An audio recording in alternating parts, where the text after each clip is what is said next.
छीन लेगी। आप किस तरीके से देखते हैं? देखिए, इससे बड़ा सफेद झूठ दूसरा नहीं हो सकता है। कांग्रेस, समाजवादी पार्टी और इंडी गठबंधन से जुड़े हुए जो दल हैं, इनके इतिहास के बारे में भी हर व्यक्ति जानता है। कांग्रेस का इतिहास बाबा साहब भीमराव अंबेडकर के द्वारा बनाए गए संविधान का गला घोंटने का रहा है। 1950 में देश का संविधान लागू हुआ और कांग्रेस ने लगातार अभिव्यक्ति की स्वतंत्रता को रौंदने का मामला रहा हो या उसके बाद भी लगातार ये प्रयास किए कि वह संविधान को अपने तरीके से इस्तेमाल करे। जनता का शासन जनता के लिए है, जन भावनाओं का सम्मान हो, ये कभी भी उसने प्रयास नहीं किया। और इमरजेंसी तो देश की जनता आज भी नहीं भूली है। ये भी देश के संविधान का गला घोंटने जैसा था। इसके साथ ही कांग्रेस ने यूपीए सरकार के समय जो पाप किया, तब समाजवादी पार्टी और बहुजन समाजवादी पार्टी भी उनके साथ सहयोगी थी। जब उसने अनुसूचित जाति, जनजाति और पिछड़ी जाति के हकों पर डकैती डालने के लिए, सेंधमारी करने के लिए उस समय जस्टिस रंगनाथ मिश्रा कमेटी और सच्चर कमेटी का गठन करके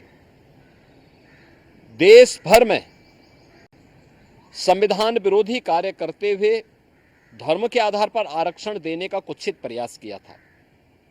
इसके लिए इन्होंने माध्यम बनाया कि 27% जो पिछड़ी जाति के लोगों को मिलने वाला आरक्षण है, उस आरक्षण में 6% पिछड़ी जाति के लोगों को हिस्सा काट करके दे दिया जाए। इसी प्रकार से सच्चर कमेटी की रिपोर्ट के माध्यम से प्रयास किया गया था कि अनुसूचित जाति और जनजाति में मुस्लिम समुदाय के भी कुछ जातियों को शामिल करके उनके हकों पर में सेंधमारी की जाए। तो भारतीय जनता पार्टी थी जिसने उस समय भारी विरोध किया था और भारतीय जनता पार्टी के भारी विरोध के कारण कांग्रेस की मंशा पूरी नहीं हो पाई। कांग्रेस और इंडी गठबंधन से जुड़े हुए दलों के मंसूबे पूरे नहीं हो पाए, अन्यथा वे इस कार्य को उसी समय यूपीए गवर्नमेंट के समय कांग्रेस कर देती। कांग्रेस ने इसकी शुरुआत कर दी है कर्नाटक से।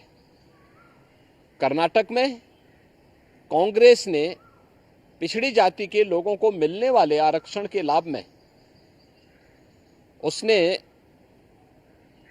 सेंधमारी कर दी है। इलेक्शन कमीशन ने इसके लिए कांग्रेस नेतृत्व की कर्नाटका सरकार को तलब भी किया है। भारतीय जनता पार्टी बाबा साहब भीमराव अंबेडकर, भारत के संविधान निर्माताओं का पूरा सम्मान करती है और उनकी जो मंशा थी, उस मंशा के अनुरूप भारत के संविधान को सर्वोच्च मानते हुए अपने संवैधानिक दायित्वों का ईमानदारी पूर्वक निर्वहन करने की पक्षधर है। भारतीय जनता पार्टी ही एकमात्र पार्टी है जिसने बाबा साहब भीमराव अंबेडकर के मूल्यों और आदर्शों का पूरा सम्मान किया है, पंच तीर्थों का निर्माण किया है और 2025 का वर्ष राष्ट्रीय जनजाति गौरव वर्ष के रूप में मनाने का भी निर्णय भारतीय जनता पार्टी ने अपने संकल्प पत्र में भी इस बात को कहा है। स्वाभाविक रूप से भारतीय जनता पार्टी धर्म के आधार पर किसी भी प्रकार के आरक्षण का विरोधी है, क्योंकि भारत का विभाजन धर्म के आधार पर हुआ था, मजहब के आधार पर हुआ था।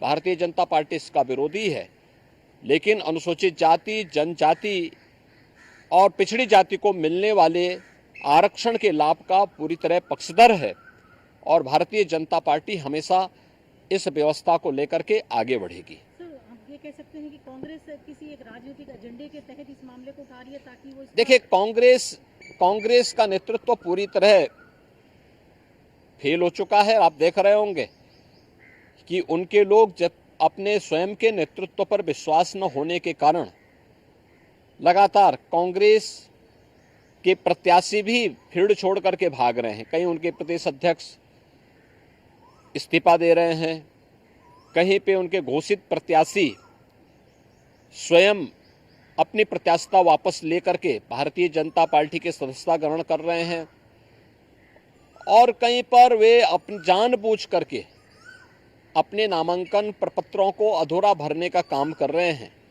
ये नेतृत्व के प्रति इससे बड़ा विश्वास दूसरा नहीं हो सकता है।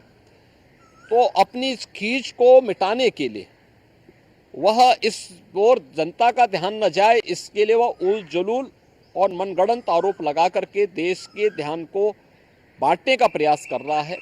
लेकिन ये देश जानता है, इस देश की जनता जनार्दन जानती है, कांग्रेस, समाजवादी पार्टी और इंडी गठबंधन के नेताओं की वास्तविकता को जानती है, और उनके मंसूबों को कभी भी देश की जनता जनार्दन पूरा नहीं होने देगी।